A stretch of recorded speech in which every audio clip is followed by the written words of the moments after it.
Welcome to another weekly Forex forecast. We start on the DXY on the weekly time frame, and we can see we had a very nice bullish high test washout candle here because of the conflicting price action or the conflicting news from last week. First, it looked like the DXY might break out to the upside. We can see here we have this 1, 2, 3 structure into this liquidity area. We discussed that last week already as a potential scenario.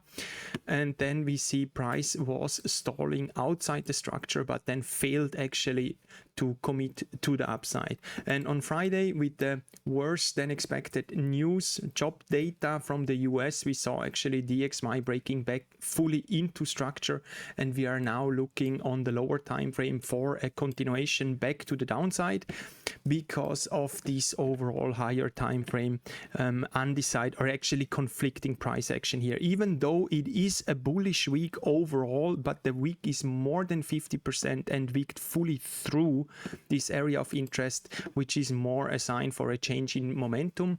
And right now I'm leaning more towards US dollar weakness again. However, we have to be careful because there is one news event after the other with some conflicting, potential conflicting outcome. We have the trade war with the tariffs. We have now the uncertainty with the Fed.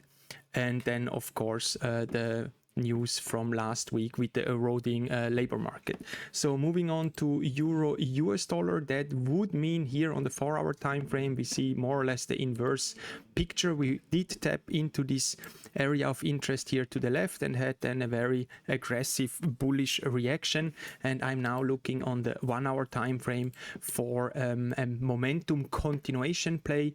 In this case we have here a nice hook point or a liquidity point here we can work at with as a base, a potential base. So if the dollar continues to drop early on Monday, then I'm looking for at least a 2-touch structure in this area, and the more structure we get here the better.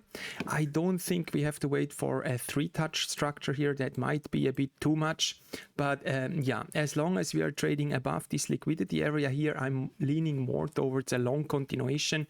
And if we see a complete turnaround here followed by a lower time frame bearish continuation, then yeah, of course we will take the sign of the market and change bias. On Australian dollar, US dollar, I'm a bit more neutral right now. We can see here on the 4-hour time frame we finished the overall structures. We had this nice expanding structure here, then this very strong aggressive bearish sell-off. We did discuss this multiple times last week. We had this V-shaped recovery, then we had a very nice continuation here and are now in the third in a much larger continuation. So that would make sense. With even here we had a very small one. So we are going from smaller into bigger. So sequence wise it's basically perfect. And you can also see here on the left we have a very significant area of interest that's actually already a value area, and there's still room to go to the downside. We also have a nice area to work with here, which is basically a level. And right now I'm leaning towards a neutral stance. So as long as we are trading within this continuation structure, I'm leaning a bit more towards a short.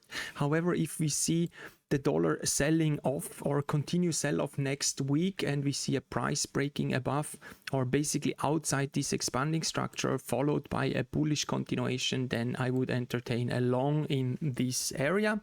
And otherwise we can go here to the 1-hour time frame. On the lower time frame you can see price really did finish this nice expanding structure in form of a 1, 2, 3, but the last leg was due to the news event to NFP and job data on Friday evening, and then it retraced more than 50% and turned around again. So you can see it's clearly undecided price action right now, but we are still within the continuation structure to the downside. So as I said before, that's for me the level for a long play. And if we see on the lower time frame here a turnaround again and a dollar strengthening, that would then mean we would see a lower time frame bearish reaction here in the other dollar related pairs, and then we would change bias and look for short continuation.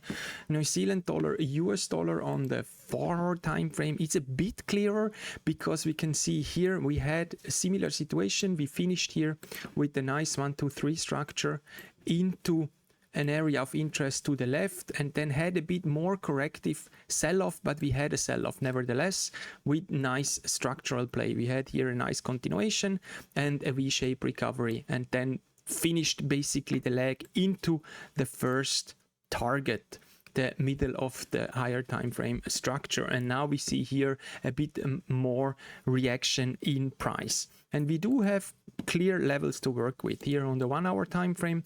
We can see here we have this liquidity area here just above this first initial target, sold off, cleared the area, and then the news reaction. So again here, if we see a continuation of dollar weakness early next week, I'm looking very similar to like with Euro US dollar for a 2-touch bullish continuation. And that even when we then see a higher time frame sell-off, would still be enough room to manage the trade from here into this first inflection point for then a long continuation. On the other hand, if we see a more corrective price action, then we can see here that is still a potential for a bigger bear flag continuation in this area, and that would then become the middle section. That would also still make sense, which would then mean we might see a turnaround on the DXY again. So we are open for both directions. US dollar yen on the daily time frame, we have here a nice structure. We have a structure within structure. We have this 1 2 3 as the last leg of this slightly bigger 1 2 3 bear flag continuation. We still have a gap to fill to the low. We do have a gap to the high here, but a very, very strong a daily close. It's almost a full body bearish reaction from the high, and after this very, very strong reaction, so we do know they can easily retrace as fast, but then we would get the answer very early on Monday already. If that's a fake out. Otherwise, it's also possible that we might see a bigger correction in this area. So the longer we stall and don't retrace more than 50% of this leg, the more likely we see a bearish continuation. And we do have this level here as a potential for a retrace. So right now I'm looking for a bit more development in price in this area in form of a 1 2 3, preferably into this low, for then a bearish continuation. Euro Canadian dollar on the daily time frame, we discussed this again. You see, it's one of my favorite pairs actually. It's in every week, but it's very hard to get a proper entry. We are back within these two areas. And we had a very aggressive sell-off. We can see here 3 daily candles into the low here, which is more visible on the 1 hour time frame. We can see this was actually the start. This was this small continuation and then the start of the last impulsive leg before we then entered this bigger piece of price action here with a lot of corrective price. And then we had the sell-off. We failed to continue here to the downside. Instead, the news event helped to break out back to the upside, and we are now trading just through price, through all this area. And you can see here we have nothing on this last leg here in the way to take care, and we see we have a very nice liquidity area here visible on the 1 hour time frame, which could act as the first potential base. And I'm now looking for a structured approach back into this base for then a long continuation. Euro New Zealand dollar is basically the same on the daily time frame. Now we go to the 4 hour time frame. We can see we had this 1 2 3 structure. We had a low here to the last leg, this small gap, and then we had a nice continuation, more or less in the middle of this last leg. We closed the gap and had this very strong bearish reaction and a turnaround. And we can see now this is a very clear bullish momentum run, and I'm now looking for price to stall a bit in this area before we then see a continuation to the upside. On the 1 hour time frame, you can see it's a very similar picture like Euro Canadian. We are trading through price of this bigger continuation here to the left, and we have a clear liquidity area to work as a potential base. So I'm looking for the same here, in preferably a 3-touch structure or a structured approach back into this area before we see a bullish continuation. Australian dollar, Swiss francs on the 4-hour time frame, we have a mirroring of structure. Basically we have here a 1, 2, 3 sold off a bit early, then we have the same again just on a smaller scale, and then we saw a strong aggressive sell-off, and we are now trading a bit in no man's land. So we did not reach the first initial target yet, and on the higher time frame going to the daily, you can see here we had this very corrective price action initially, and we do know that when we have this corrective price action, oftentimes we see a flat structure before we then drop out, and we still have a low here to the left, which would make sense for price to sell off, especially when the uncertainty in the markets is increasing. Over the next few weeks, we might see Australian dollar, Swiss francs selling off back into the lows. And on the 1-hour time frame, structure wise, we do have here a liquidity area which just aligns with this previous low here.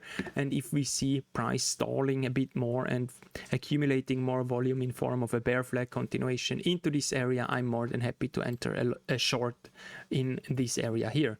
Australian dollar, yen on the daily time frame, these yen pairs are again, they are a bit conflicting. We can see we have a strong bearish momentum. However, on the bigger time frame, you can see here already we have this is still a bull flag continuation, and on the 4-hour time frame we can see we have a bit of reaction here on the low. Yes, we closed slightly below the low, but with a very long wick. This is a wick, not a witch, a wick. And this is a nice washout candle basically, which could be the start of a turnaround. And yeah, you can see here I'm actually looking for price to break back into structure, because that it would make sense for price to react from this area. And if we then get a lower time frame bull flag continuation, I'm more than happy to enter along in this area, preferably even slightly higher. If we get the same one here just above this small piece of price action here to the left, that would reduce risk even further, because there is also an argument that we see a bigger bear flag continuation through price here. And if we get something like that, yeah, we will see that would be very deliberate price action to then change bias. New Zealand dollar, yen on the daily time frame, we do have this is not really relevant, let me delete that here. We have again a very aggressive daily bearish candle here, closed almost full body going to the 4-hour time frame, but you can see we are a bit in between. So we had this bigger piece of corrective price action here, we broke below, and then here is the next bigger piece of price action. That's a slightly smaller version of this here at the top. So it would make sense for price to tap in either of these areas here before we then see a turnaround. So that means even though we have a bearish momentum right now, we need very clear price action confirmation. And after this strong bearish sell-off, we do have an area to take care of. And if we see a 1, 2, 3 structure between these areas, that would definitely be a very deliberate sign of the market and enough volume accumulation for the next leg to the downside. However, similar to the other pairs, if we see price breaking above this area followed by a bullish continuation, yeah, then we know the market wants to go back one more time before we then see a potentially bigger reaction. On the daily time frame of Canadian dollar yen, you see here I was testing some trend lines, so I delete that. We are positioned on this low or area of interest here to the left, and had again, of course, like in all the other yen pairs, a very strong bearish reaction on Friday. And on the far time frame, we cleared this whole area here and are now trading below. And here we have some smaller areas of interest, but it's not a clear area like we had here on New Zealand dollar or even on Australian dollar yen. So here I'm leaning more towards a bearish or a clear bearish continuation. And we are, as long as we are accumulating volume just outside of this bigger structure here, yeah, we definitely look for short entries in this area.